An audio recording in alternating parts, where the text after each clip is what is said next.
नमस्कार दोस्तों, कैसे हैं आप सभी। मैं विष्णु कुमार आप सभी का अपने YouTube चैनल के इस वीडियो पर हार्दिक स्वागत करता हूं। दोस्तों, इस वीडियो में मैं आप लोगों को हिंदी व्याकरण से संबंधित जो स्वर एवं स्वर्ण के प्रकार हैं उसी के बारे में बताऊंगा। मैंने आप लोगों को पिछले वाले वीडियो में ये बताया था कि वर्णमाला क्या होता है और वर्णमाला को कितने भागों में बांटा गया है। दोस्तों, आप लोगों ने पिछले वाले वीडियो में ये जाना होगा कि वर्णमाला को दो भागों में बांटा गया है, जिसमें से पहला भाग है स्वर और दूसरा भाग है व्यंजन। तो दोस्तों, अगर हमें वर्णमाला से आगे बढ़ना है, वर्णमाला को अच्छी तरीके से समझना है, तो इसके लिए सबसे पहले हमें स्वर को समझना होगा, क्योंकि वर्णमाला का जो दूसरा भाग है व्यंजन, वो दोस्तों स्वर से ही संबंधित है। तो यहाँ पर मैं आप लोगों को इस वीडियो में स्वर से संबंधित कुल जितने सारे विशेषताएं होंगे और स्वर के जो प्रकार होंगे उसे मैं आप लोगों को अच्छे से समझाने का प्रयास करूंगा। यदि दोस्तों आप लोग इस वीडियो को अच्छे से समझ जाते हैं, इस वीडियो में मैंने जो भी आप लोगों को स्वर से संबंधित जानकारियां दी हैं उससे आप लोग अच्छे से प्राप्त कर लेते हैं, तो आप लोगों को स्वर से संबंधित किसी भी प्रश्न को हल करने में कोई भी प्रॉब्लम नहीं होगी। तो आइए बिना देर किए स्टार्ट करते हैं अपने आज के इस वीडियो क्लासेज को। दोस्तों, यहाँ पर स्वर का जो परिभाषा है उसे हम लोग सबसे पहले समझने का प्रयास करते हैं। स्वर के परिभाषा में बोला गया है, जिन वर्णों का उच्चारण किसी दूसरे वर्ण की मदद के बिना किया जा सकता है उन्हें स्वर वर्ण कहते हैं। क्या बोला गया है परिभाषा में? परिभाषा में ये बोला गया है कि जिन वर्णों का उच्चारण किसी दूसरे वर्ण की मदद के बिना किया जा सकता है उन्हें स्वर वर्ण कहते हैं। दोस्तों, हमें सबसे पहले यहाँ पर यह देखना है कि वर्णमाला में ऐसे कौन कौन से वर्ण हैं जिनके उच्चारण करने में हमें किसी अन्य वर्ण की बिल्कुल भी सहायता नहीं लेनी पड़ती है, अर्थात उनका उच्चारण स्वतंत्र रूप से हो पाता है। उनके उच्चारण के लिए किसी भी अन्य दूसरे वर्ण की सहायता बिल्कुल भी लेनी नहीं पड़ती है। तो दोस्तों, मैं आप लोगों को बता दूं कि आपके जो वर्णमाला में आने वाले वर्ण अ, उसके बाद जो आ हैं, फिर उसके बाद जो हर्षई हैं और उसके बाद जो दीर्घई हैं, और दीर्घई से लेकर आप लोगों के दोस्तों अ तक जो वर्ण हैं, इन सभी वर्णों के उच्चारण में दोस्तों किसी अन्य वर्ण की बिल्कुल भी सहायता नहीं लेनी पड़ती है। यानी कि ये वर्ण स्वतंत्र होते हैं, ये वर्ण किसी पर भी आश्रित नहीं होते हैं। स्वतंत्र होने के कारण ही, किसी वर्ण पर आश्रित ना होने के कारण ही इन्हीं वर्णों को दोस्तों कहा जाता है स्वर वर्ण। क्यों कहा जाता है मैंने आप लोगों को बता दिया, क्योंकि जब हम इन वर्णों का उच्चारण अपने मुख से करते हैं तो इनके उच्चारण के लिए हमें किसी भी दूसरे वर्ण की सहायता नहीं लेनी पड़ती है। इसी कारण दोस्तों इन वर्णों को कहा जाता है स्वर वर्ण।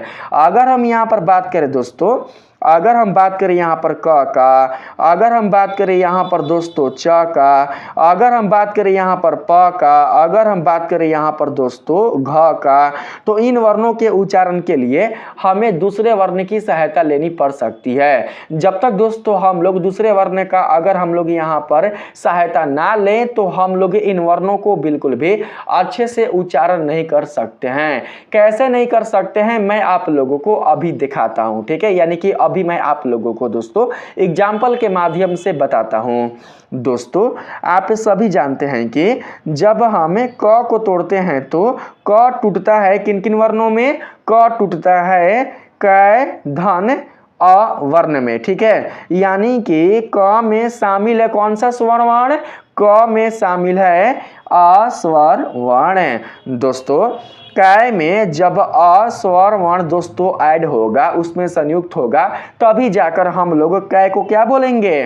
तभी जाकर हम लोग कै को क बोलेंगे। आप खुद ही से दोस्तों आप लोग देख सकते हैं, खुद से आप लोग दोस्तों प्रैक्टिकल करके आप लोग दोस्तों समझ सकते हैं। जब आप क बोलिएगा तो क के लास्ट में दोस्तों कहीं ना कहीं आप लोगों को अ सुनने को मिलेगा। क यानी कि लास्ट में क्या आ रहा है? अ। क लास्ट में क्या आ रहा है? अ। आप लोग देख सकते हैं कि क के उच्चारण के लिए अ की सहायता लेनी पड़ रही है। अगर हम यहाँ पर बात करें दोस्तों घ का, घ घ बोलते हैं तो घ में क्या आ रहा है, घ में आ रहा है। अगर हम बात करें दोस्तों यहाँ पर की का, की, तो दोस्तों जैसे हम लोग यहाँ पर की बोलेंगे तो की, ई आ रहा है, ई कौन आ रहा है, ई। अगर दोस्तों आपका की रहेगा हर्षई वाला तो हम लोग बोलेंगे कि की के उच्चारण के लिए हर्षई ई की सहायता लेनी पड़ रही है। अगर आपका की रहेगा दोस्तों दीर्घई वाला तो हम लोग बोलेंगे कि की के उच्चारण के लिए दीर्घई ई की सहायता लेनी पड़ रही है। तो दोस्तों आप लोग यहाँ पर समझ सकते हैं कि जितने सारे आपके वर्ण यहाँ पर दिखाई दे रहे हैं अ से लेकर अ तक को छोड़कर, ठीक है, अ से लेकर अ तक को छोड़कर जितने सारे वर्ण आपके वर्णमाला में शामिल है उन सभी वर्णों के उच्चारण के लिए आप लोगों को इन वर्णों की सहायता लेनी पड़ रही है। यथार्थ ये सभी के सभी जो वर्ण हैं ये वर्ण इन वर्णों पर आश्रित है, इन वर्णों पर दोस्तों क्या है, डिपेंडेंट है। अगर ये वर्ण शामिल ना हो तो हम लोग उन वर्णों का उच्चारण बिल्कुल भी अच्छे से नहीं कर सकते हैं। अगर दोस्तों हम आपके सामने एक वर्ण दे दे यहाँ पर, जैसे कि हम यहाँ पर एक वर्ण दे दे घी, ठीक है, चाहे हम दोस्तों आपको यहाँ पर एक वर्ण दे दे कू दे दे कू, तो आप देख सकते हैं कू में क्या आ रहा है, तो हर्षई ऊ आ रहा है, कू में क्या आ रहा है, हर्षई ऊ आ रहा है। तो दोस्तों आप समझ सकते हैं कि अगर हमें कू का उच्चारण करना है तो इसके लिए हमें क्या करना होगा, इसके लिए हमें हर्षई ऊ की सहायता लेना पड़ेगा। हमें हर्षई ऊ को अपने वर्ण यानी कि क वर्ण में शामिल करना होगा।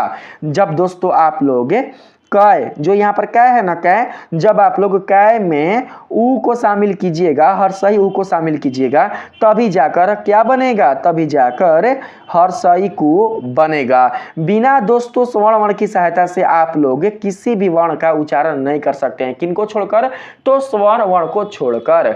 दोस्तों जिन वर्णों के उच्चारण के लिए, जिन वर्णों को लिखने के लिए किसी भी दूसरे वर्ण की सहायता नहीं लेनी पड़ती है उन वर्णों को कहा जाता है स्वर्ण वर्ण। और जिन वर्णों के उच्चारण के लिए दूसरे वर्णों की सहायता लेनी पड़ती है, अर्थात बिना किसी दूसरे वर्ण की सहायता से जिस वर्ण का उच्चारण नहीं हो सकता उस वर्ण को कहा जाएगा व्यंजन। क्या कहा जाएगा, व्यंजन वर्ण। दोस्तों आप लोग यहां पर समझ कर रखिएगा, मैं आप लोगों को परिभाषा बताता हूं। वैसे वर्ण जिनके उच्चारण या लिखावट के लिए स्वर्ण वर्ण की सहायता लेनी पड़ती है, क्योंकि स्वर्ण वर्ण ही एक ऐसे वर्ण है जिनकी सहायता से हम क्या कर सकते हैं, हम लोग व्यंजन का उच्चारण अच्छे से कर सकते हैं। जिन वर्णों के उच्चारण के लिए स्वर्ण वर्ण की सहायता लेनी पड़ती है उन वर्णों को ही कहा जाता है व्यंजन वर्ण। क्या कहा जाता है, व्यंजन वर्ण। व्यंजन वर्ण बोलना, व्यंजन बिल्कुल भी नहीं, क्योंकि जब आप व्यंजन बोलिएगा ना तो व्यंजन में कोई भी स्वर्ण वर्ण शामिल नहीं रहता है। व्यंजन दोस्तों जो होते हैं वो स्वर रहित होते हैं, इसमें कोई भी स्वर संयुक्त नहीं रहते हैं। चाहे आप व्यंजन क का ले लीजिए, चाहे आप व्यंजन दोस्तों घ का ले लीजिए, चाहे आप व्यंजन दोस्तों तलाबी स का ले लीजिए, कोई भी अगर आप व्यंजन लीजिएगा तो उसमें हलंत लगा रहेगा।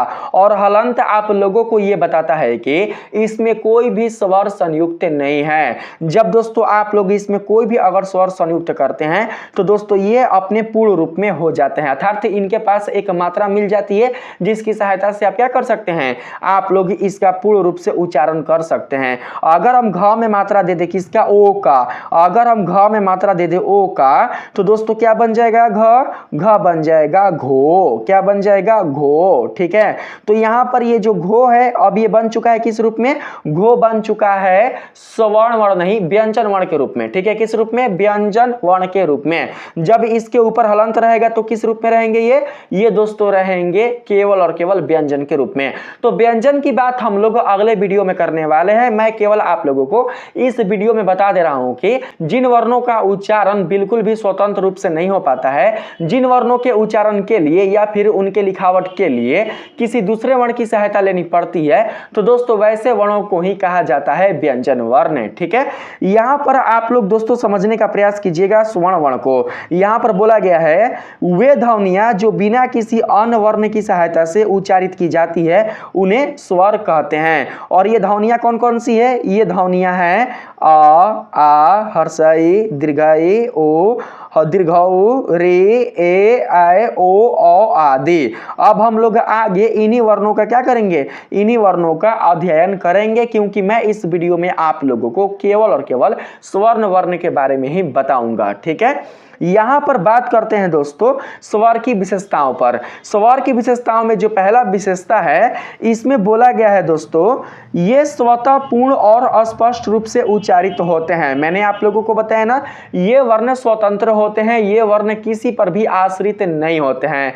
जो वर्ण किसी पर आश्रित नहीं होता है उसे कहा जाता है स्वतंत्र वर्ण, और जो वर्ण स्वतंत्र होते हैं वो दोस्तों अपना काम स्वयं ही कर सकते हैं, अपना काम दोस्तों स्वतः ही कर सकते हैं, उन्हें किसी दूसरे पर बिल्कुल भी डिपेंडेंट नहीं रहना पड़ता है। ठीक है, तो यहां पर पहला गुण है, ये स्वतः पूर्ण और स्पष्ट रूप से उच्चारित होते हैं, यानी कि ये स्वतः ही क्या होते हैं, पूर्ण होते हैं। अगर हम बात करें दोस्तों यहां पर हम लोग त का, तो त बिल्कुल भी दोस्तों पूर्ण नहीं है।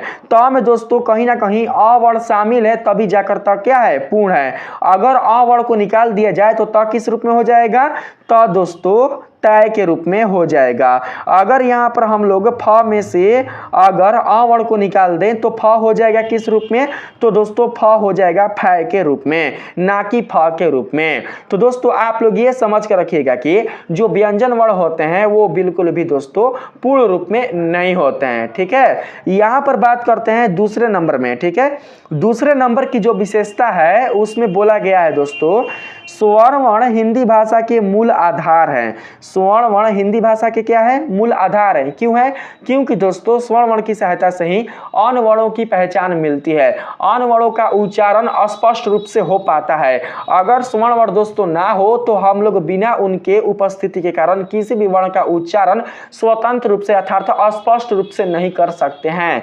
अगर दोस्तों हम लोग यहाँ पर व्यंजन कोई भी अगर ले ले, कोई भी व्यंजन ले ले, जैसे कि हमने यहाँ पर व्यंजन दोस्तों ले लिया, जैसे कि हमने यहाँ पर एक व्यंजन ले लिया ट। ठीक है, तो दोस्तों अगर हम यहाँ पर ट का उच्चारण कर रहे हैं तो इसका मतलब ये हुआ कि कहीं ना कहीं ट में अ शामिल है। अगर दोस्तों हम यहाँ पर व्यंजन ले लेते हैं थी, तो दोस्तों थी का हम लोग उच्चारण इसलिए कर रहे हैं क्योंकि कहीं ना कहीं था में दीर्घाई ई शामिल है, तभी जाकर हम लोग थी का उच्चारण कर पा रहे हैं। अगर दोस्तों स्वर्ण वर्ण हट जाए, स्वर वर्ण का अस्तित्व अगर खत्म हो जाए, तो हम लोग बिल्कुल भी व्यंजन को पूर्ण रूप से उच्चारित नहीं कर सकते हैं। पूर्ण रूप से दोस्तों हम लोग इनका उच्चारण नहीं कर सकते हैं। जब हम लोग व्यंजन का ही उच्चारण पूर्ण रूप से नहीं कर पाएंगे तो दोस्तों हम लोग व्यंजन वर्ण की सहायता से किसी भी शब्द का निर्माण नहीं कर पाएंगे। जब शब्द ही निर्माण नहीं होंगे तो शब्द की सहायता से हम लोग किसी भी वाक्य का निर्माण नहीं कर सकते हैं, और जब वाक्य का निर्माण नहीं हो पाएगा तो दोस्तों हमारी भाषा भी नहीं बन पाएगी। तो आप लोग समझ सकते हैं दोस्तों कि जो स्वर्ण वर्ण होते हैं वो क्या होते हैं, वो हिंदी भाषा का एक मूल आधार होते हैं। ठीक है, यहाँ पर बात करते हैं दोस्तों नेक्स्ट में। ठीक है, यानी कि अगले नंबर की विशेषता में, अगले नंबर की विशेषता में बोला गया है, इनके बिना शब्दों और भाषा की संरचना की कल्पना करना कठिन है। मैंने इसके बारे में आप लोगों को बताया, मैंने बताया दोस्तों कि स्वर्ण वर्ण के कारण ही व्यंजनों का अपना अस्तित्व मिलता है। व्यंजन व्यंजन वर्ण के रूप में निखर पाते हैं, हम उन्हें पूर्ण रूप में उच्चारित कर पाते हैं। तो दोस्तों जब हम व्यंजन को व्यंजन वर्ण के रूप में पूर्ण रूप से उच्चारित कर पाते हैं, उनकी सहायता से जब हम शब्द बना पाते हैं, तभी जाकर क्या होता है, तभी जाकर भाषा की संरचना हो पाता है। तो यहाँ पर दोस्तों आप लोग समझ सकते हैं कि इनके बिना यानी कि स्वरों के बिना शब्दों और भाषा की संरचना की कल्पना बिल्कुल भी नहीं कर सकते हैं, अर्थात कल्पना करना कठिन है। यहाँ पर अगर हम बात करें अगले नंबर के विशेषता में, तो दोस्तों इसमें बोला जा रहा है, इनका सही और अस्पष्ट उच्चारण भाषा की शुद्धता और प्रभाव को बढ़ाता है। जब आप लोग दोस्तों स्वर्ण वर्ण को अच्छे से समझ लेते हैं, इनका सही सही जब आप लोग उच्चारण करना सीख जाते हैं, तो दोस्तों आप लोग किसी भाषा को उच्चारित करने में बिल्कुल भी फंस नहीं सकते हैं। लोग क्यों नहीं पढ़ पाते हैं अपना नाम, लोग क्यों नहीं लिख पाते हैं अपना नाम, जो लोग पढ़े लिखे नहीं होते हैं वैसे लोग क्या करते हैं कि अपना नाम तक भी नहीं लिख पाते हैं। वे क्या करते हैं, वे लोग दोस्तों ठेपा देते हैं, वे लोग बिल्कुल भी अपने नाम को भी नहीं लिख पाते हैं। क्यों नहीं लिख पाते हैं, क्योंकि दोस्तों वे बिल्कुल भी स्वर्ण वर्ण के बारे में नहीं जानते होते हैं, वे बिल्कुल भी व्यंजन वर्ण के बारे में नहीं जानते होते हैं, उन्हें नहीं पता होता होता है कि स्वर्ण वर्ण में कौन कौन से वर्ण शामिल होते हैं, उन्हें नहीं पता होता है कि स्वर्ण वर्ण में आने वाले वर्णों को किस तरीके से लिखा जाता है और किस तरीके से उनका उच्चारण किया जाता है। दोस्तों, आप लोगों को बचपन में आपके माता पिता, आपके बड़े भाई, आपके बड़े बहन या फिर आपके गुरु ने सिखाया होगा कि इसको कहा जाता है अ, इसको कहा जाता है आ, इसको कहा जाता है हर्ष ए, इसको कहा जाता है, सॉरी यहाँ पर नहीं रहेगा ये वाला, इसको कहा जाता है दीर्घा ए। तब दोस्तों आज आप लोग इसको पढ़ पा रहे हैं। जब आप लोगों को बचपन से ही इन वर्णों के उच्चारण का ज्ञान नहीं मिला होता, जब आप लोगों को बचपन से ही ये नहीं सिखाया जाता कि कैसे वर्णों को लिखा जाता है, कैसे वर्णों का उच्चारण किया जाता है, तो क्या आज आप लोग दोस्तों अपना नाम लिख पाते? क्या आज दोस्तों आप लोग किसी भाषा को लिखित रूप में व्यक्त कर पाते?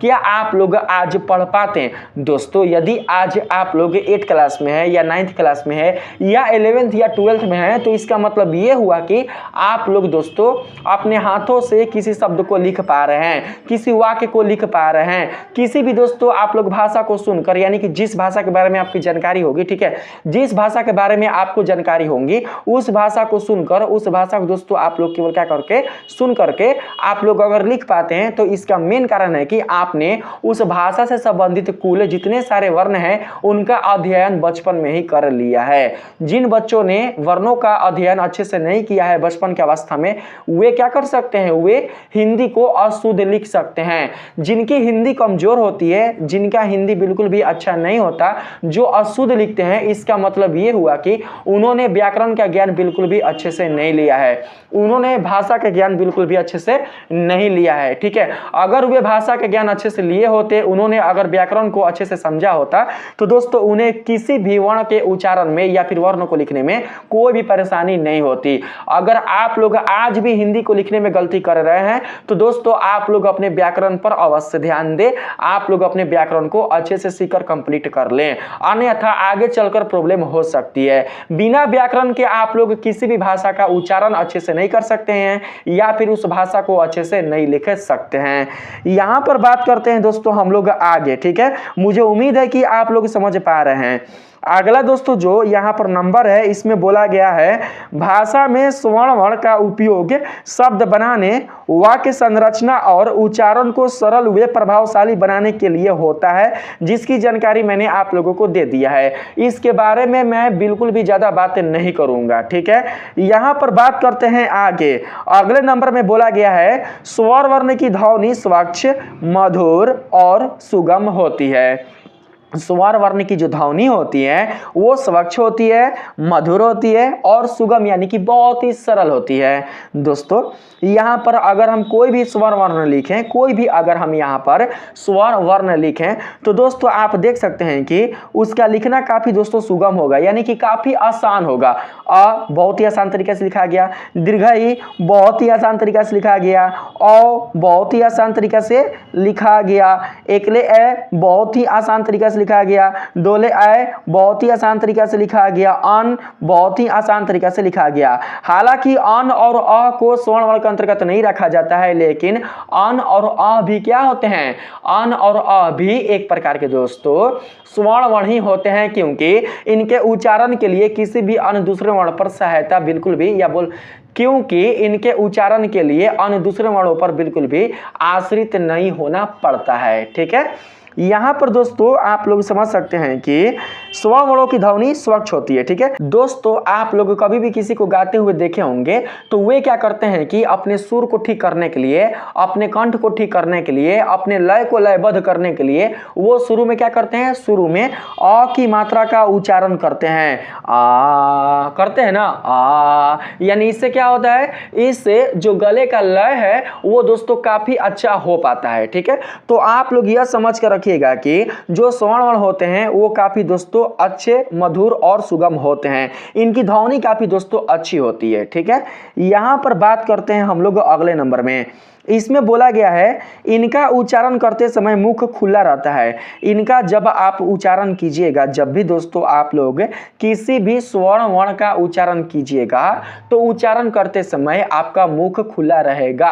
ऐसा नहीं है कि आपका मुख बंद हो जाएगा। ठीक है, अ बोलिए मुख खुला है, आ बोलिए मुख खुला है, आय बोलिए मुख खुला है, औ बोलिए मुख खुला है, री बोलिए मुख खुला है। बिल्कुल भी मुख बंद नहीं हो सकता है। ऐसा नहीं कि हम प बोले ना जी, प बोले तो ओठ सट गया यानी कि मुख बंद हो गया, फ बोले तो ओठ सट गया यानी कि मुख बंद हो गया, ओठ सट गया, समझ रहे ना। लेकिन अगर आप लोग स्वर्ण वर्ण में आने वाले किसी भी वर्ण का अगर आप उच्चारण करते हैं तो उच्चारण करने के क्रम में आपका जो मुख होगा, आपका जो ओठ होगा, वो बिल्कुल भी एक दूसरे से स्पर्श नहीं कर सकता है। इसे आप लोग समझ कर रखिएगा। बहुत सारे दोस्तों एग्जाम में, बहुत सारे कॉम्पिटेटिव एग्जाम में क्वेश्चन आया भी है किस वर्ण के उच्चारण में ओठ बिल्कुल भी स्पर्श नहीं करते हैं। ठीक है, तो आप लोगों को दोस्तों बताना होगा स्वर्ण वर्ण के उच्चारण में। ठीक है, 4 ऑप्शन दिए रहेंगे, स्वर्ण वर्ण, व्यंजन वर्ण, अंतस्थ व्यंजन और उसके बाद फिर दिया रहेगा दोस्तों संयुक्ताक्षर व्यंजन।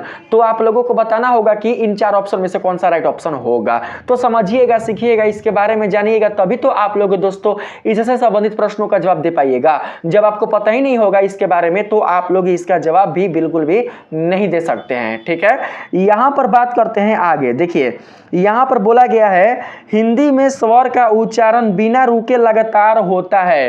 हिंदी में स्वर का जो उच्चारण होता है वो बिना रुके लगातार होता है।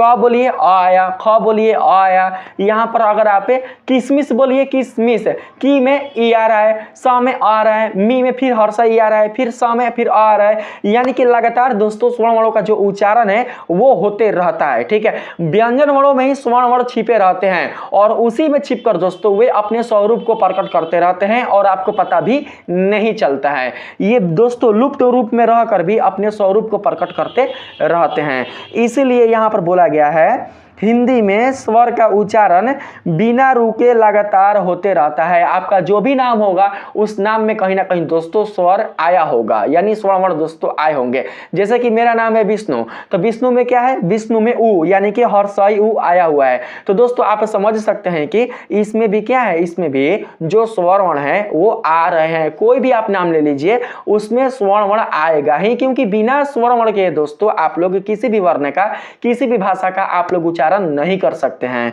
यहां पर अगर हम चले दोस्तों आगे तो अगला जो विशेषता है इसमें बोला गया है इनके उच्चारण में ओष्ठ और जीहा पर लगभग नगण्य प्रभाव पड़ता है, जो कि मैंने आप लोगों को अभी बताया।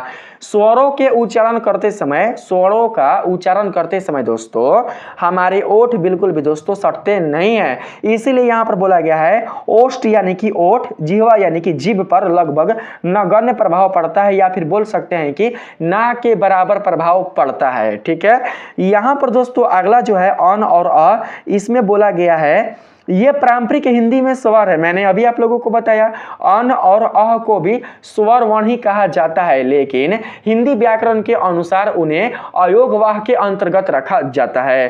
पारंपरिक हिंदी में, पारंपरिक हिंदी कहने का मतलब है हमारे परंपरा के अनुसार जो हिंदी व्याकरण चली आ रही है उसमें स्वर्ण वर्ण के अंतर्गत अन और अह को भी रखा गया है। लेकिन अगर हम बात करें आधुनिक हिंदी ग्रामर का, आधुनिक हिंदी व्याकरण का, तो दोस्तों उसमें से स्वर्ण वर्ग में आने वाले जो अन और अह वाले जो वर्ण हैं उन्हें निकालकर अयोगवाह के अंतर्गत रख दिया गया है। क्योंकि अयोगवाह में दोस्तों 2 पाठ होते हैं, जिसमें से पहला होता है अनुस्वार और दूसरा होता है अनुशासिक। ठीक है, यहां पर आप दोस्तों पढ़कर समझ सकते हैं, लेकिन मानक हिंदी में ये व्यंजन है। मानक हिंदी यानी कि हमारे भारत सरकार के द्वारा, हमारे दोस्तों मानक हिंदी के द्वारा जो दोस्तों पहचान मिला है हमारे हिंदी व्याकरण को, उसमें से दोस्तों अन और अ को बाहर निकालकर अयोगवाह के अंतर्गत रख दिया गया है। ठीक है, यहां पर बात करते हैं आगे। री को अर्ध स्वर माना जाता है। री को क्या माना जाता है, अर्ध स्वर माना जाता है। यानी कि जब भी आप री का प्रयोग कीजिएगा तो दोस्तों आप लोग इसको आधा स्वर के रूप में ही प्रयोग कीजिएगा, ना कि पूरा स्वर के रूप में प्रयोग कीजिएगा। जैसे कि हमें यहाँ पर पितरी लिखना हो, पितरी, पितरी हमें लिखना हो, तो दोस्तों हम लोग री को लेते हैं कौन से मात्रा के रूप में, इस मात्रा के रूप में। तक नीचे क्या करते हैं हम लोग ऐसे लगा देते हैं। तो यहाँ पर समझ सकते हैं आप लोग कि री भी क्या होता है, री भी एक तरीके से आधा स्वर होता है। री का जब हम उच्चारण करते हैं तो इनका उच्चारण बिल्कुल भी पूर्ण रूप से नहीं हो पाता है। जिस प्रकार से व्यंजनों का उच्चारण बिना स्वर के पूर्ण रूप से नहीं हो पाता है, ठीक है, उसी प्रकार से दोस्तों री का उच्चारण बिल्कुल भी स्वतंत्र रूप से नहीं हो पाता। इसी कारण री को अर्ध स्वर यानी कि आधा स्वर माना जाता है। लेकिन दोस्तों आप लोग री को स्वर्ण वर्ण ही समझिएगा, क्योंकि मानक हिंदी के अनुसार री को भी स्वर्ण वर्ण के अंतर्गत ही रखा गया है। अगर आपको दोस्तों ऋषि लिखना हो तो ऋषि के लिए री की सहायता लेनी पड़ती है, तभी ना आप लोग यहाँ पर ऋषि को लिख सकते हैं। बताइए, बिना री के ऋषि लिखाएगा जी? कभी नहीं लिखा सकता। तो आप लोग दोस्तों ऐसे समझ सकते हैं। यहाँ पर बोला गया है री और लिरी का प्रयोग अधिकांशतः संस्कृत में होता है। री का प्रयोग भी मतलब कुछ हद तक हिंदी व्याकरण में होता है, लेकिन लिरी का जो प्रयोग है वो बिल्कुल भी हिंदी व्याकरण में नहीं होता है। लिरी का प्रयोग होता है दोस्तों किस में? तो संस्कृत व्याकरण में। संस्कृत व्याकरण में ही लिरी वर्ण का उपयोग होता है, इसका प्रयोग होता है। आप लोग समझ कर रखिएगा। अगर हम बात करें री का, तो री का हिंदी व्याकरण में भी और संस्कृत व्याकरण में भी, दोनों में ही दोस्तों प्रयोग होता है। ठीक है, यहां पर बात करते हैं अगले नंबर में। इसमें बोला गया है आय औ की ध्वनियां अंग्रेजी के कुछ आगत शब्दों के लिए की जाती है। दोस्तों आय और जो औ है ये दोनों के दोनों हमारे बिल्कुल भी हिंदी वर्णमाला के वर्ण नहीं है। ये जो दोस्तों वर्ण लिए गए हैं, ये वर्ण लिए गए हैं अंग्रेजी व्याकरण से। अगर दोस्तों आप लोगों को ऑफ लिखना हो, नहीं आप लोग बोलते हैं लाइट ऑफ कर दो, तो ऑफ को आप लोग कैसे लिखते हैं? आप लोग ऑफ को ऐसे लिखते हैं ऑफ। ऑफ में दोस्तों ये और है ना। अगर आप लोगों को लिखना होगा दोस्तों ऐनक, ऐनक तो लिखा जाएगा। अगर दोस्तों आप लोगों को ऐसे कोई शब्द बनाना हो, औ यहाँ पर है ना, यहाँ पर आय के रूप में है, और यहाँ पर औ है तो यहाँ पर ऐ है। इस अगर आप लोगों को इस वर्ण से कोई शब्द बनाना हो तो दोस्तों इस वर्ण से कोई दोस्तों शब्द बन सकता है। हालांकि मुझे अभी दोस्तों याद नहीं आ रहा है कि इससे दोस्तों क्या बन सकता है। यहाँ पर एनाकोंडा, एनाकोंडा दोस्तों आप लोग बना सकते। एनाकोंडा में भी दोस्तों ये वाला मात्रा नहीं आएगा। यहाँ पर आप इसी से समझिए ना, इसी से देखिए। ऑन को हम लोग ऐसे लिख सकते हैं, ऑन को लिख सकते हैं ना, फिर ऑफ को लिख सकते हैं, इस तरीके से लिख सकते हैं ना। और भी दोस्तों जैसे ऑफिसर, ऑफिसर लिखना होगा तो अगर हम ऐसे लिखेंगे तो ये हो जाएगा ऑफिसर, ऑफिसर हो जाएगा ऑफिसर। अगर ऑफिसर लिखना होगा तो यहाँ पर हम लोग एक मात्रा डाल देते हैं। ठीक है, आप लोग समझ कर रखिएगा। ये वाला दोस्तों जो लिया गया है ना, ये वाला जो लिया गया है, ये लिया गया है अंग्रेजी से। ठीक है, हमारे हिंदी वर्णमाला में बिंदु शामिल है और चंद्र बिंदु भी शामिल है। यहाँ पर बिंदु को कहा जाता है अनुस्वार और चंद्र बिंदु को कहा जाता है अनुशासिक। ये दोनों शामिल है, लेकिन बिल्कुल भी केवल और केवल ये वाला शामिल नहीं है। ठीक है, अगर आप लोगों को लॉ लिखना हो, लॉ नहीं कोई बोलता हम लॉ के स्टूडेंट हैं, हम लॉ के स्टूडेंट, तो लॉ अगर लिखना हो तो उसमें दोस्तों ये वाला मात्रा आ जाएगा, ये वाला मात्रा। बात को समझ रहे ना। तो लॉ क्या हुआ? लॉ एक अंग्रेजी शब्द हो गया। अंग्रेजी शब्द को ही हम लोग हिंदी लिपि में लिख रहे हैं। लॉ को अगर हम अंग्रेजी लिपि में लिखें तो लॉ लिखा जाएगा दोस्तों आप लोगों का अंग्रेजी लिपि में। ठीक है, यहाँ पर अगर हम हिंदी लिपि में लिखे तो ये तो दोस्तों इस तरीके से लिखाएगा, इस तरीके से। ठीक ना, इस तरीके से हिंदी लिपि में लॉ लिखाएगा। तो इसमें दोस्तों ये लग रहा है, किसके लिए लग रहा है? तो अंग्रेजी भाषा के लिए लग रहा है। तो आप लोग समझ कर रखिएगा कि ये जो मतलब औ ए आ रहा है ये अंग्रेजी भाषा से आ रहा है। ठीक है, यहाँ पर बात करते हैं स्वरों के प्रकार पर। स्वर के कितने प्रकार होते हैं इस पर बात करते हैं। यही आप लोगों को दोस्तों अच्छे से समझना होगा। ठीक है, अगर हम बात करें दोस्तों मौलिक रूप से, तो मौलिक रूप से स्वर के मुख्यतः दो प्रकार होते हैं, जिनमें से पहला होता है स्वर और दूसरा होता है व्यंजन। ठीक है, पहला होता है व्यंजन, सॉरी यहाँ पर मैंने गलती बताई आप लोगों को दोस्तों, व्यंजन नहीं होता है, व्यंजन तो वर्णमाला में आ जाएंगे। स्वर की यहाँ पर बात करते हैं। ठीक है, स्वर के दोस्तों दो प्रकार होते हैं, जिसमें से पहला होता है मूल स्वर और दूसरा होता है संयुक्त स्वर। मूल स्वर की अगर हम बात करें उत्पत्ति की दृष्टि से, ठीक है, उत्पत्ति कहने का मतलब उच्चारण की दृष्टि से, उच्चारण में लगने वाले समय के आधार पर जो मूल स्वर होते हैं वो दोस्तों तीन प्रकार के होते हैं, जिसमें से पहला होता है ह्रस्व स्वर, दूसरा होता है दीर्घ स्वर और तीसरा होता है प्लुत स्वर। आप लोगों को मैं इसी वीडियो में बताऊंगा कि ह्रस्व स्वर किसे कहा जाता है, दीर्घ स्वर किसे कहा जाता है, प्लुत स्वर स्वर किसे कहा जाता है और संयुक्त स्वर किसे कहा जाता है। तो यहां पर दोस्तों आप लोगों ने ये जाना कि स्वर के दो विभाग होते हैं, जिसमें से पहला होता है मूल स्वर और दूसरा होता है संयुक्त स्वर। मूल स्वर के तीन विभाग होते हैं, जिसमें से पहला होता है ह्रस्व स्वर, दूसरा होता है दीर्घ स्वर और तीसरा होता है प्लुत स्वर। हालांकि हिंदी व्याकरण के नियमानुसार प्लुत स्वर को बिल्कुल भी मूल स्वर के विभाग में नहीं रखा जाता है, लेकिन फिर भी आप लोगों को प्लुत स्वर को जानना बहुत ही आवश्यक है। तो आइए यहाँ पर दोस्तों सबसे पहले हम लोग मूल स्वर को समझने का प्रयास करते हैं। दोस्तों यहाँ पर आप लोग देख सकते हैं, इसको हम बताएंगे आगे, ठीक है, इसको हम बताएंगे आगे। सबसे पहले यहाँ पर बात करते हैं मूल स्वर का, ठीक है। मूल स्वर को ही दोस्तों ह्रस्व स्वर के नाम से भी जाना जाता है। मूल स्वर को ही ह्रस्व स्वर कहा जाता है। ह्रस्व हो गया आपका संस्कृत नेम और मूल हो गया आपका हिंदी नेम, और अंग्रेजी में आपका हो जाएगा दोस्तों क्या, अंग्रेजी में आपका हो जाएगा दोस्तों एक तरीके से बेस हो जाएगा ना, बेसिक हो जाएगा, बेसिक बोल सकते हैं हम लोग उसको, बेसिक, ठीक है। यहाँ पर हम लोग बेसिक बोल सकते हैं। यहाँ पर दोस्तों देखिए ह्रस्व स्वर की परिभाषा में क्या बताया गया है। ह्रस्व स्वर की परिभाषा में बताया गया है, जिन स्वरों के उच्चारण में बहुत कम समय लगता है उन्हें ह्रस्व स्वर कहते हैं। दोस्तों आप लोग स्वर में उच्चारण अ का भी करते हैं, आप लोग स्वर वर्ण में आप लोग उच्चारण आ का भी करते हैं, आप लोग उच्चारण हर्षई ई का भी करते हैं, दीर्घई ई का भी करते हैं, फिर उसके बाद हर्षई ऊ का भी करते हैं। लेकिन आप लोग कभी सोचे हैं कि इन सभी वर्णों में ऐसे कौन कौन से वर्ण हैं जिनके उच्चारण के लिए बहुत ही कम समय लगता है।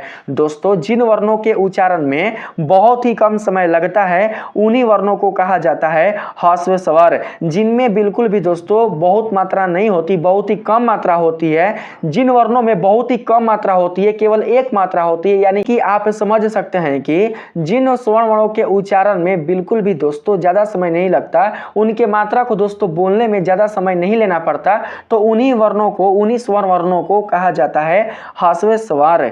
यहां पर दोस्तों आप लोग देख सकते हैं अ, हर्षई, हर्षयु और री, ये चार ऐसे वर्ण हैं जिनके उच्चारण में बहुत ही कम समय लगता है। अ एगो हम यहाँ पर बोले एगो हम यहाँ पर बोले आ। दोस्तों आप लोग यहाँ पर देख सकते हैं, जब हमने यहाँ पर आ का उच्चारण किया तो आ के उच्चारण के लिए थोड़ा सा ज़्यादा समय लग रहा है। जब हमने यहाँ पर आ का उच्चारण किया तो दोस्तों इसके उच्चारण में आ की तुलना में बहुत ही कम समय लग रहा है। अगर हम बात करें अ की मात्रा का, तो अ में माने तो दोस्तों ना के बराबर मात्रा है, इसमें कोई मात्रा है ही ना। अगर हम बात करें आ की मात्रा का, तो आ में दोस्तों एक मात्रा ये वाला है, ठीक है, मात्रा है ये वाला, ठीक है। अगर हम यहाँ पर बात करें दोस्तों हर्षई, देखिए हर्षई के उच्चारण में बहुत ही कम समय लगा। लेकिन अगर हम यहाँ पर बात करें दीर्घई, तो दीर्घई में दोस्तों ज्यादा समय लग गया, यानी दीर्घई को उच्चारण करने में दोस्तों हर्षई की तुलना में दोगुना समय लग रहा है और इसकी मात्रा भी बड़ी है। दीर्घई कहने का मतलब क्या हुआ, दीर्घई ई कहने का मतलब ये हुआ कि इस ई में मात्रा बड़ा है। दीर्घ का मतलब बड़ा होता है, दीर्घ का मतलब बड़ा होता है, और हर्ष का मतलब छोटा होता है, और हर्षई, हर्षई मतलब हर्ष, हर्ष मतलब होता है छोटा, हर्षई। तो दोस्तों जिन वर्णों के उच्चारण में बहुत कम समय लगता है, जिन वर्णों की मात्रा बहुत ही छोटी होती है, उन्हीं को कहा जाता है ह्रस्व स्वर। तो दोस्तों मूल रूप से जो ह्रस्व स्वर होते हैं वो चार ही होते हैं, जिनका नाम है अ, हर्षई, हर्षयु और री, ठीक है। आप लोग समझ के रखिएगा। अगर आप लोग बोल रहे हैं कि सर क्या ओ बिल्कुल भी, जो ओ है वो बिल्कुल भी ह्रस्व स्वर नहीं हो सकता है, तो दोस्तों ओ बिल्कुल भी ह्रस्व स्वर नहीं हो सकता है, यहां तक कि ये मूल स्वर भी नहीं हो सकता है। मूल स्वर आपके केवल चार ही होते हैं, कौन कौन, अ, हर्षई, हर्षयु, री। इन्हें क्यों कहा जाता है ह्रस्व स्वर, इन्हें दोस्तों इसलिए कहा जाता है ह्रस्व स्वर क्योंकि इनको बनाने के लिए, इनको लिखने के लिए किसी दूसरे स्वर्ण वर्ण की सहायता बिल्कुल भी लेनी नहीं पड़ती है। इनके निर्माण के लिए किसी भी दूसरे स्वर्ण वर्ण की सहायता नहीं लेनी पड़ती है। ये जो स्वर होते हैं ये दोस्तों स्वतंत्र होते हैं, इनके निर्माण के लिए बिल्कुल भी दोस्तों दूसरे स्वर्ण वर्ण की सहायता बिल्कुल भी लेनी नहीं पड़ती है। अगर हम यहाँ पर बात करें आ का, आ कैसे बनता है, आप ही बताइए, आ कैसे बनता है। दोस्तों अगर आप लोगों ने अच्छे से संधि पढ़ा होगा तो आप लोगों ने दीर्घ संधि में ये सीखा होगा कि आ बनता है अ और अ को मिलाने से। जब आप लोग दो गो मूल स्वर, दो गो ह्रस्व स्वर को जोड़िएगा ना, तब जाकर एगो दीर्घ स्वर बनेगा आ। आप अ या अ को ऐड करो तो आ बनेगा, या फिर अगर आप अ या आ को ऐड करो तो आ बनेगा, या फिर आप अगर आ और अ को ऐड करो तो आ बनेगा, या फिर आ में आ को ऐड करो तो आ बनेगा। लेकिन बिल्कुल भी दोस्तों आप सोचिएगा कि बिना मूल स्वर की सहायता से आ बन जाए, तो ऐसा बिल्कुल भी संभव नहीं है। बिना मूल स्वर की सहायता से आप लोग आ का निर्माण नहीं कर सकते हैं। अगर आप लोगों को दोस्तों दीर्घाई ई का निर्माण करना है, अगर आप लोगों को दीर्घाई ई का निर्माण करना है तो इसके लिए आप लोगों को दो समान हर्षई ई लेना पड़ेगा। दो समान हर्षई ई की सहायता से आप लोगों का दीर्घाई बन पाएगा। दो समान हर्षई ऊ की सहायता से आप लोगों का दीर्घाई ऊ बन पाएगा, अन्यथा बिल्कुल भी बन नहीं पाएगा। ये चीजें आप लोगों ने दोस्तों दीर्घ संधि में सीखा होगा। जब हर्षई ई और हर्षई ई दोनों को जोड़ा जाता है, दोनों को ऐड किया जाता है, तब जाकर दीर्घाई ई का निर्माण होता है। जब एगो हर्षई आ एगो दीर्घाई को ऐड किया जाता है, तब जाकर दीर्घाई का निर्माण होता है। एगो दीर्घाई आ एगो हर्षई जब ऐड किया जाता है, तब जाकर दोस्तों दीर्घाई का निर्माण होता है। या फिर जब दो गो दीर्घाई को ऐड किया जाता है, दीर्घाई ऊ ना दीर्घाई ई, ठीक है, जब दो दीर्घाई ई को ऐड किया जाता है तब जाकर दीर्घाई बन पाता है। लेकिन अगर आप सोचिएगा कि दोस्तों बिना मूल स्वर के ही दीर्घाई बन जाए, बिना मूल स्वर के ही आ बन जाए, तो बिल्कुल भी संभव नहीं है। इनको बनाने में दोस्तों मूल स्वर की सहायता लेनी पड़ती है, मूल स्वर सहायक होते हैं। इसीलिए दोस्तों इन सभी वर्णों को कहा जाता है क्या, इन सभी वर्णों को कहा जाता है मूल स्वर। तो आप लोगों कभी भी अपने एग्जाम में अब बिल्कुल भी दोस्तों मिस्टेक मत कीजिएगा, ठीक है। यहां पर आप लोग दोस्तों मात्रा को भी समझिएगा और साथ ही निर्माण के बारे में भी समझिएगा। मात्रा पर भी ध्यान दीजिएगा और साथ ही साथ आप लोग निर्माण प्रक्रिया पर भी ध्यान दीजिएगा। और अगर हम बात करें री का, तो री का दोस्तों कोई भी दीर्घ स्वरूप बिल्कुल भी स्वर्ण वर्णमाला के अंतर्गत नहीं है, ठीक है। री दोस्तों री ही होता है। री को अगर हम री में ऐड करें तो क्या बनेगा, री ही बनेगा, ठीक है। आप लोग समझ पाए। यहां पर समझते हैं दोस्तों इसके विशेषता के बारे में। विशेषता में है पहला नंबर में इनका उच्चारण करना सरल और सहज होता है। तो भैया सिंपल है, चल भैया हो गई।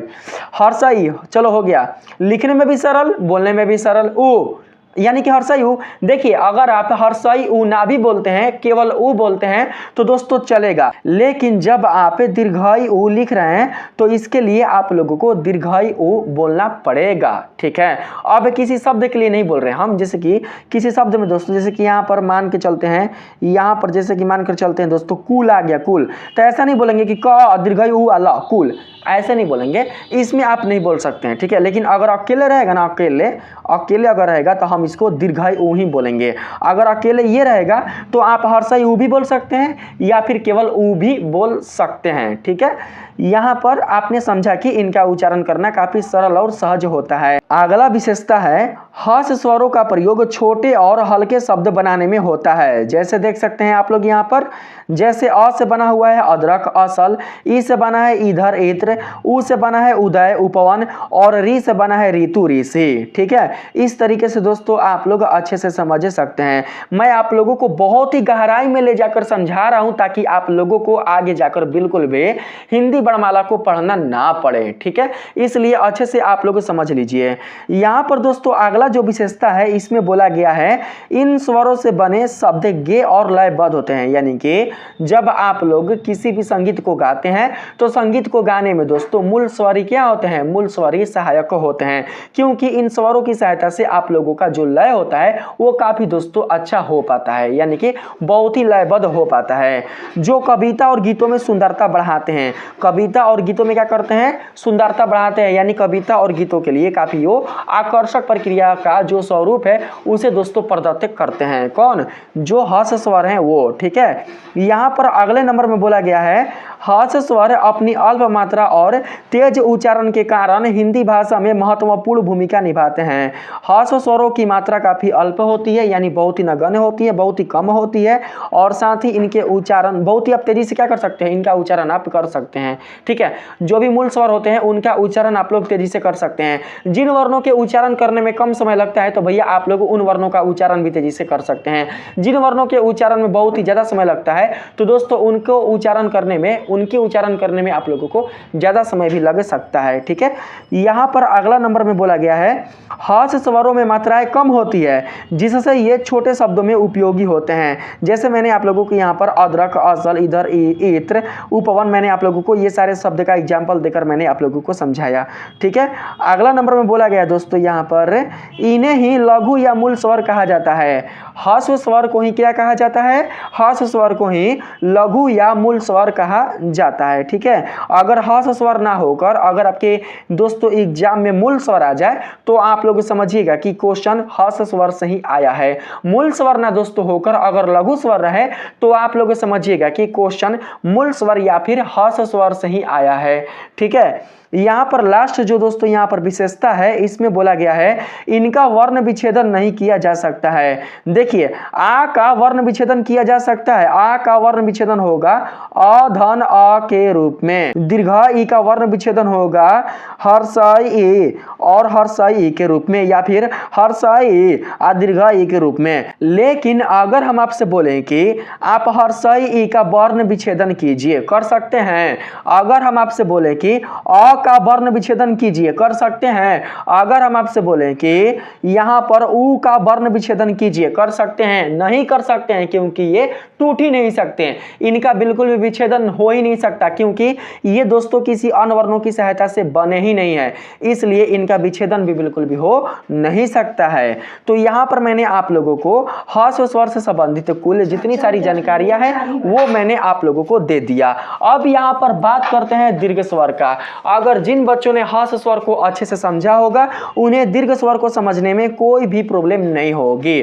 दीर्घ यानी कि जिसकी मात्रा दोस्तों ह्रस्व स्वर से काफी ज्यादा होती है, यानी जिनको उच्चारण करने में ज्यादा समय देना पड़ता है उन्हें ही कहा जाता है दीर्घ स्वर। और जो दीर्घ स्वर होते हैं वो दोस्तों स्वतंत्र नहीं होते हैं। स्वतंत्र नहीं होने का मतलब ये हुआ दोस्तों कि इन वर्णों के निर्माण में मूल स्वरों की सहायता लेनी पड़ती है। बिना मूल स्वर की सहायता से आप लोग इन वर्णों का निर्माण नहीं कर सकते हैं। कैसे नहीं कर सकते हैं, मैंने सारे जानकारी आप लोगों को दे दिया है। यहां पर दोस्तों देखिए, दीर्घ स्वर को ही कहा जाता है संयुक्त स्वर। क्या कहा जाता है, दीर्घ स्वर को ही संयुक्त स्वर कहा जाता है। आप लोग यहां पर देख सकते हैं संयुक्त स्वर है ना जी, संयुक्त स्वर। तो दोस्तों दीर्घ स्वर को ही संयुक्त स्वर कहा जाता है क्योंकि संयुक्त स्वर में आने वाले कुल जितने सारे दोस्तों स्वर होते हैं वे सभी के सभी स्वर संयुक्त वर्ण वाले ही होते हैं। आ भी होगा तो संयुक्त वाला, अगर हम यहाँ पर दीर्घ ई लेंगे तो ये भी हो जाएगा तो संयुक्त वाला, अगर हम ओ ले ले तो ये भी होगा तो संयुक्त वाला। कैसे होगा मैं आप लोगों को बताऊंगा। ठीक है, उत्पत्ति के आधार पर आप लोग देख सकते हैं, उत्पत्ति के आधार पर जो ह्रस्व स्वर होते हैं वो दोस्तों 4 प्रकार के होते हैं, और यहाँ पर जो दोस्तों संधि स्वर जिसे कहा जाता है दीर्घ स्वर, ये दोस्तों ये होते हैं। ठीक है, यहाँ पर देख सकते हैं कौन कौन, आ, दीर्घ ए, दीर्घ ओ, ए, आय, ओ, औ, इन सभी को कहा जाता है संधि स्वर। मैंने आप लोगों को यहाँ पर चार्ट के माध्यम से बताया। ठीक है, आप लोग देख सकते हैं क्योंकि इन सभी वर्णों का निर्माण इन मूल स्वरों की सहायता से ही हुआ है। ठीक है, आगे जाकर यही जो संधि स्वर हैं वो 2 भागों में बट जा रहे हैं। कैसे 2 भागों में बट जा रहे हैं, यहाँ पर देखिएगा, समझिएगा। यहाँ पर मैं आगे बताऊंगा, पहले आप लोग यहाँ पर समझिएगा। ये तो समझ लिए ना, मूल स्वर को मूल स्वर क्यों कहा जाता है और संधि स्वर को संधि स्वर क्यों कहा जाता है, क्योंकि संधि स्वर का निर्माण मूल स्वरों की सहायता से होता है। अगर यहाँ पर बात करें आय का, दोस्तों आय का बात करें तो आय का निर्माण कैसे होता है बताइए तो, आ में जब हम हर्षई ई को ऐड करेंगे ना, या फिर दीर्घई को ऐड करेंगे ना, अभी तो दीर्घई लेकर मत चलिए, जब हम आ में हर्षई ई को ऐड करेंगे तब जाकर आय बनेगा। जब हम आ में दीर्घ ई को ऐड करेंगे तब जाकर दोस्तों आय बनेगा। यहाँ पर आय दोस्तों ऐसे नहीं बनेगा, जब आप लोग आ में जब आप लोग अ में एक मात्रा वाला ए ऐड कीजिएगा ना, तब जाकर आय बनेगा, ठीक है, तब जाकर आय बनेगा। तो आप समझ सकते हैं कि ये क्या है, संयुक्ताक्षर है, यानी कि संयुक्त वर्ण है। अगर हम बात करें ओ का, तो वो कैसे बनता है, अ में जब हम लोग हर्षई उ को ऐड करेंगे ना, तभी जाकर ओ बनेगा, तभी जाकर ओ का निर्माण होगा। आप लोगों ने अगर दोस्तों वृद्धि संधि पढ़ा होगा, गुण संधि पढ़ा होगा, तो उसमें आप लोगों ने ये चीजें सीखा होगा, ठीक है। इसी प्रकार से जब हम लोग अ में ओ को ऐड करेंगे, तब जाकर दोस्तों औ का निर्माण होगा। यानी कि वर्णों के संयोग होने के कारण इन वर्णों का निर्माण हो रहा है, इसलिए इन्हें संधि स्वर बोलेंगे। और यहाँ पर दोस्तों हम लोग बात करें इनके विभाजन का, तो इनका विभाजन दो रूप से हुआ है। पहला है मूल दीर्घ स्वर और दूसरा है संयुक्त स्वर। मूल दीर्घ स्वर में आते हैं सजातीय स्वर, यानी कि इसमें आते हैं सजातीय स्वर और इसमें आते हैं विजातीय स्वर। सजातीय क्यों बोलेंगे दोस्तों, क्योंकि सजातीय इसलिए बोलेंगे क्योंकि दोस्तों यहां पर देखिए, आ को तोड़ेंगे तो क्या आएगा, आ को तोड़ेंगे तो अ और अ आएगा। बात को समझना दोस्तों ध्यान से। आ बना है किससे मिलकर, आ बना है अ और अ से मिलकर, यानी कि यहां पर देख सकते हैं कि दो समान वर्ण हैं, दो समान वर्ण मिलकर यहां पर आ का निर्माण कर रहे हैं। अगर हम बात करें दीर्घई का, तो दोस्तों आप समझ सकते हैं कि यहां पर हम दो समान हर्षई ई ले लें, तब जाकर दोस्तों दीर्घई का निर्माण होता है। तो यहां पर जो वर्ण आपको दिखाई दे रहा है हर्षई वाला, ये दोनों को दोनों वर्ण कैसे हैं, तो दोनों को दोनों जो वर्ण है वो दोस्तों समान है, यानी कि एक जात वाले हैं, सजातीय हैं। इसीलिए हम लोग बोलेंगे कि ये वर्ण क्या है, यानी कि आ और दीर्घई, ये दोनों को दोनों जो संधि स्वर है, ये कौन से वर्ण होंगे, ये कौन से स्वर होंगे, तो दोस्तों सजातीय स्वर होंगे। अगर हम बात करें दीर्घायु का, तो दोस्तों दीर्घायु भी क्या होगा, सजातीय स्वर होगा। सजातीय स्वर क्यों होगा, क्योंकि दोस्तों जब हम लोग दो समान मूल स्वरों को ऐड करेंगे ना, दो समान मूल हर्षई उ वाले स्वर को ऐड करेंगे, दो समान मूल हर्षई उ स्वर को ऐड करेंगे, तब जाकर एगो दीर्घई उ बनेगा।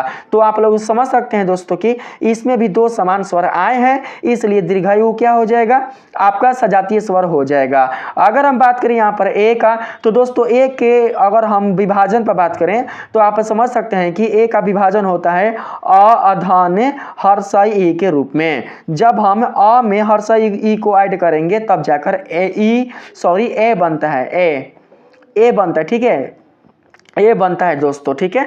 तो यहाँ पर देख सकते हैं अ अलग वर्ण हो गया और हर्षई अलग वर्ण हो गया, यानी कि ये दोनों एक दूसरे के सजातीय नहीं है। ये दोनों क्या है, ये दोनों एक दूसरे के दोस्तों सजातीय ना होकर बल्कि एक दूसरे के विजातीय हैं, ठीक है, यानी कि अलग अलग है। यही क्रिया आप लोगों को ओ में भी मिलेगा। अगर हम ओ को तोड़ें तो दोस्तों ओ टूटेगा अधान उ के रूप में, अ और उ मिलकर ओ का निर्माण करते हैं। यहाँ पर देख सकते हैं दोस्तों कि अ अलग है उ से, उ अलग है अ से, यानी कि ये दोनों एक दूसरे के क्या हो चुके हैं, विजातीय हो चुके हैं, यानी कि अलग अलग हो चुके हैं। तो दोस्तों हम लोग इस प्रकार से समझेंगे कि ए आई ओ औ, ए आई ओ औ ये होते हैं विजातीय वर्ण और ये होते हैं सजातीय स्वर। अगर दोस्तों आप लोग इसे अच्छे से समझ जाइएगा, तो फिर आप लोगों को विजातीय, सजातीय, मूल और दीर्घ में समझने में कोई भी प्रॉब्लम नहीं होगी। चलिए आते हैं यहाँ पर दीर्घ स्वर में। दोस्तों यहाँ पर देखिए दीर्घ स्वर में क्या है दोस्तों, परिभाषा में बोला गया है जिन स्वरों के उच्चारण में हर्ष स्वर से लगभग दुगना समय लगता है। मैंने बतेवे किया दीर्घ स्वर में हर्ष स्वर से दुगना समय लगता है। आ यानी इसमें मात्रा बड़ा हो जा रहा है हर्षई अ से, यानी कि केवल मूल अ से, ठीक है। यहाँ पर दीर्घई, दोस्तों दीर्घई मतलब इसमें मात्रा दोस्तों लंबा हो जा रहा है, बड़ी हो जा रही है इसमें मात्रा, इसलिए हम लोग इसको दीर्घई ई बोल रहे हैं, ठीक है, यानी कि दीर्घ स्वर बोल रहे हैं। तो दोस्तों इसमें अब ज़्यादा कुछ भी नहीं है, आइए अब समझते हैं हम लोग यहाँ पर जो विशेषता है उसमें। दीर्घ स्वर को ही संयुक्त स्वर, संधि स्वर या फिर गुरु स्वर कहा जाता है। दीर्घ स्वर को ही क्या क्या कहा जाता है, दीर्घ स्वर को ही संयुक्त स्वर, संधि स्वर या फिर गुरु स्वर कहा जाता है। अगर हम बात करें यहाँ पर अगले विशेषता का, तो इसमें बोला गया है दीर्घ स्वर दो समान या भिन्न स्वरों के मेल से बनता है, जो कि मैंने आप लोगों को अभी बताया। दो समान स्वरों से मिलकर बनेगा तो उसे कहा जाएगा सजातीय दीर्घ स्वर, दो भिन्न स्वरों से मिलकर बनेगा तो उसे कहा जाएगा विजातीय संयुक्त स्वर या फिर विजातीय दीर्घ स्वर। ठीक है, इस संयोजन को आप दीर्घ स्वर वर्णों के वर्ण विन्यास से समझ सकते हैं, जो कि यहाँ पर मैं आप लोगों को दिखा रहा हूँ। ठीक है, यहाँ पर देख सकते हैं। ठीक है दोस्तों, मैं आप लोगों को सारा चीज बता दिया हूँ, लेकिन अगर आप लोगों को अस्पष्ट दिखाई नहीं दिया होगा तो यहाँ पर आप लोग अस्पष्ट देख सकते हैं, देख सकते हैं। अ मिलकर आ बना, हर्ष ई मिलकर दीर्घ ई बना, हर्ष यू मिलकर दीर्घ यू बना, अ उ मिलकर ओ बना, अ ए मिलकर ए बना, अ ई मिलकर ए बना, और यहाँ पर अ ओ मिलकर अ बना। ठीक है, अब आइए चलते हैं हम लोग पलुत स्वर पर। दोस्तों, इस स्वर का अधिकांश प्रयोग होता है भोजपुरिया भाषा में। खैला, गैला, जातरा, आवतड़ा, आइले, आवतड़े नहीं होता है, या फिर किसी को पुकारने के लिए, अगर आप किसी को पुकार रहे हैं, अरे राम, नहीं कोई पुकारता है हे राम, हे भगवान, हे, ऐसे पुकारते हैं ना आप लोग। तो दोस्तों देखिए, जब आप लोग किसी वर्ण के उच्चारण में तिगुना चौगुना अगर आप लोग दोस्तों उसमें अगर मात्रा दे देते हैं तो उसी को कहा जाता है पलुत स्वर। जैसे कि ओम, तो ओम में क्या हो रहा है, मात्रा दोस्तों बहुत ही लंबा आ रहा है, बहुत ही बड़ा मात्रा आ रहा है। ठीक है, ओम में जो मात्रा आ रहा है वो बहुत ही बड़ा आ रहा है। तो दोस्तों यहाँ पर हम लोग इस मात्रा को जानते हैं किससे व्यक्त करते हैं, हम लोग मात्रा को इससे व्यक्त करते हैं। देखिए यहाँ पर इससे व्यक्त करते हैं, इससे व्यक्त करते हैं। जिस वर्ण के उच्चारण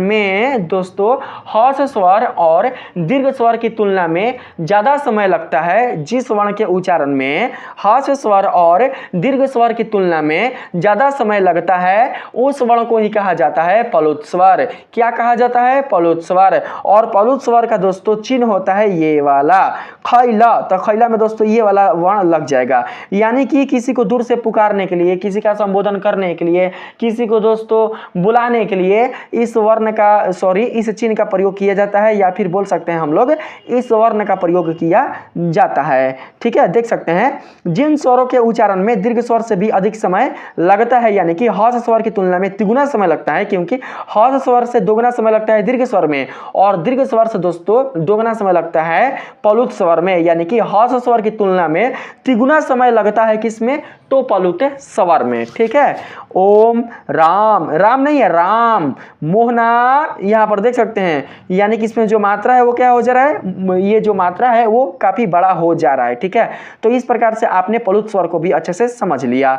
यहां पर देख सकते हैं इस स्वर का प्रयोग किसी को प्राय दूर से पुकारने, गाने, कोई भाव व्यक्त करने या किसी वक्तव्य को गौण भाव में कहने के लिए किया जाता है। जैसे कि यहां पर बोल रहे हैं ना कि, तो यहां पर दोस्तों ई में जो मात्रा है वो काफी लंबा हो जा रहा है, तो यहां पर कहीं ना कहीं इसी चिन्ह का प्रयोग हो रहा है। ठीक है, आगे बात करते हैं नीचे।